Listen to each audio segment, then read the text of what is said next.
Fa niasa le isan'andro tanteraka teo zany na ny zavatra raha ohatra ka nisy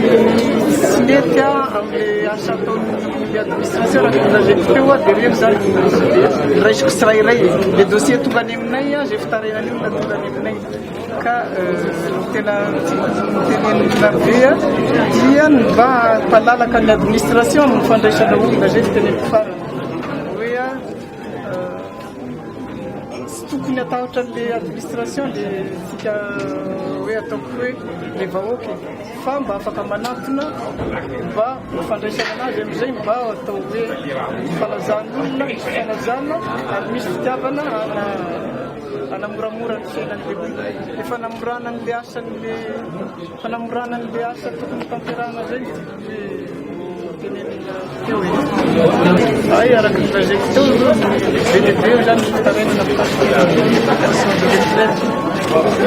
anareo le pension de retraite ny olona rehefa vita ny asany andray izy tara be reny tena besaka le resaka tany amin'ny resaka tany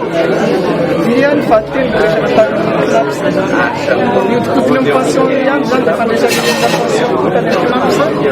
betsaka na dia rehefa manazava ny olona dia akelyn'le fikalkulevana ny pension raisiny matetika tsy azon'le olona satria misy tsy nandoa ny ampahany tsy nandoa zao le olona mpampiasa dia kely le vola raisiny dia ohatran'ireny zao tsy azon'le olona hoe manino tiny kely reny zany mila fanazavana be lehibe zay ny zavatra ny teneniko teo.